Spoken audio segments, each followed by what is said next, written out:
Hello, everybody. Hello, good afternoon. Good afternoon. Joanna Daniel here. I'm founder of Wounds to Scars, where we help adult survivors of childhood trauma and abuse to heal so that they can show up better in their relationships.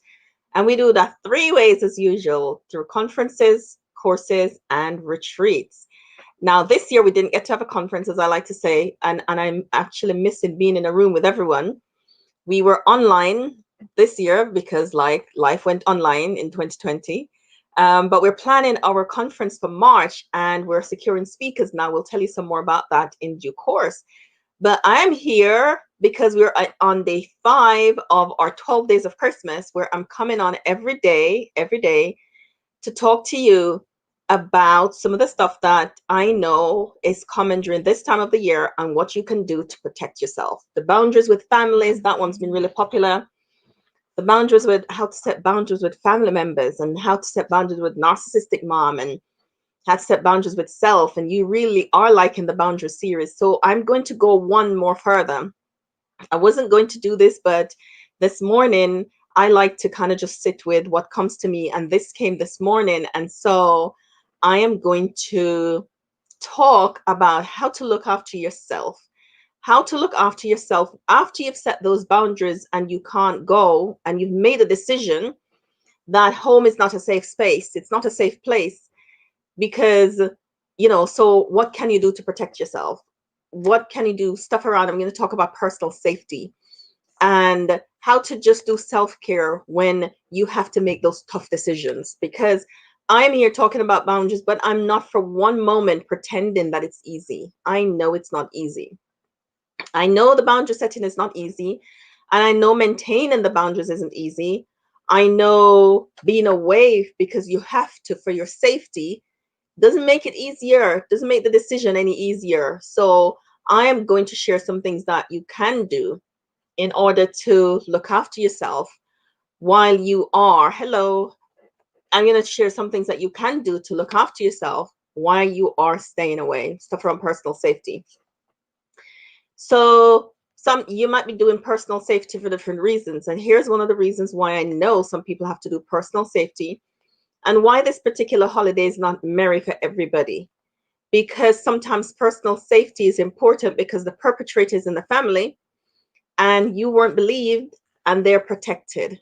And so you have to protect yourself. You have to protect yourself when you're in those spaces and you're not believed. You have to, sometimes perpetrators are protected and victims ostracized. That tends to be what happens. Perpetrators are protected and victims ostracized. So when the abuse is in the family and the family member is believed and you're not, what can you do? And I say it's best to be alone than to put yourself in an unsafe position. And I know, as I said, it's easier said than done. So when you're alone for your safety, when you're alone for your safety, I'm just looking at some stuff that I wrote. When you're alone for your safety, it's really important that you look after yourself, that you do some things.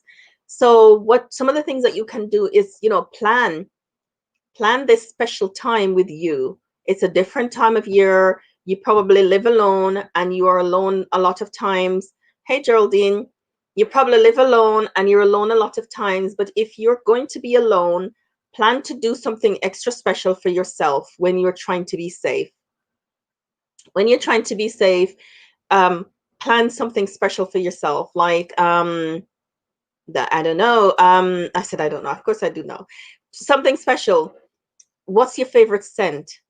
Go shopping for your favorite scent. If you like candles, make sure you do yourself a nice holiday Christmas basket with your favorite scents, and make shop for yourself still.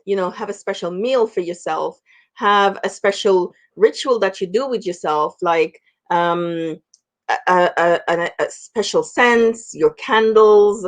Um, Shop for nice clothes for yourself, fix your house, dress your house, do those things that you would have done if you go to your family member. Because sometimes when we're on our own, we kind of don't want to make the effort, because why would I cook a nice meal for just me? but you are worth it. You're worth that nice meal. So do that nice thing for yourself. Why would I buy nice special clothes for me, for just me, and it's just me? Because you are worth that effort. You're worth that effort. And if you're putting your boundaries in place for your personal safety, then you want to make sure that you reward yourself for doing something that is tough and difficult. Reward yourself for taking a decision that is hard. So go shopping and make sure you shop and buy make some delicious food for you. And if you don't feel like cooking, order it so that they're delivering. Lots of people are delivering now. Buy your special scent and get yourself all dressed up. Through those 2 or 3 days when you would have been with family members and you've made the decision to not do it, do those things that will help to lift your spirit, because you are looking after yourself, you're loving on yourself. So don't just it'll be easy to stay home and stay in your dressing gown and never move and never do anything. That would be the easiest thing to do. And there are parts of the brain that might want you to do that, but I'm telling you this like days ahead, like more than a week ahead, so you can plan for it. So if you're going to be alone, what are the things that you can plan to do that will really celebrate you and nourish and nurture you? What would that be for you? Think about that. What are the things that you like? What are the things that you do for yourself or people do for you that helps you to feel loved and nurtured and cared for? Because you can do that for yourself too. What are your favorite foods that you would have looked forward to going to get? You can do that for yourself as well, to nurture and look after you, and make your home environment a place that you're looking forward to. It's like it's the same excitement that you would have had if you were packing to go away, or if you were going to have people around. But because you're going to be alone, you still can do those things for yourself, to love, and those things that will make you feel like you're having a nice warm hug. All right, so that's what I want to talk about. And I just want to remind you that it's really important that you're choosing self, that you're making a decision to boundary you. And part of boundarying you means I cannot be with family members. It's just not safe. You might be making the decisions around safety for your children because the perpetrators in the family protected, and it's not safe to take children. It's not safe.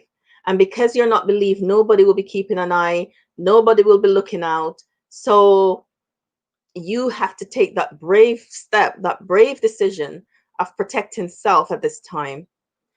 And if you're doing that, and especially again, I just want to add, if this time of year brings memories that are extremely painful, sometimes we can anticipate the anniversary of pain, and so we can build ourselves up to when it arrives and what it's going to feel like. But if you prepare in a different way this time, by looking at what am I going to do to make myself fall into this space and feel loved, and not that you're not going to miss people and feel sad.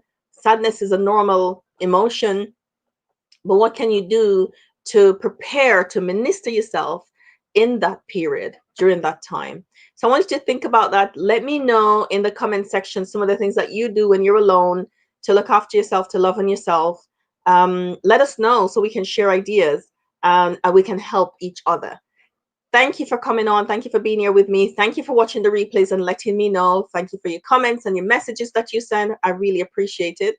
I'm going to be back here tomorrow when I'm talking about loneliness and overwhelm, and what are some of the things that you can do when you're single, you live alone, you're going to miss people, it's COVID, they're encouraging families not to mix. How are you going to get through this period when you've known something your whole life? I'll see you tomorrow. Take care. Bye.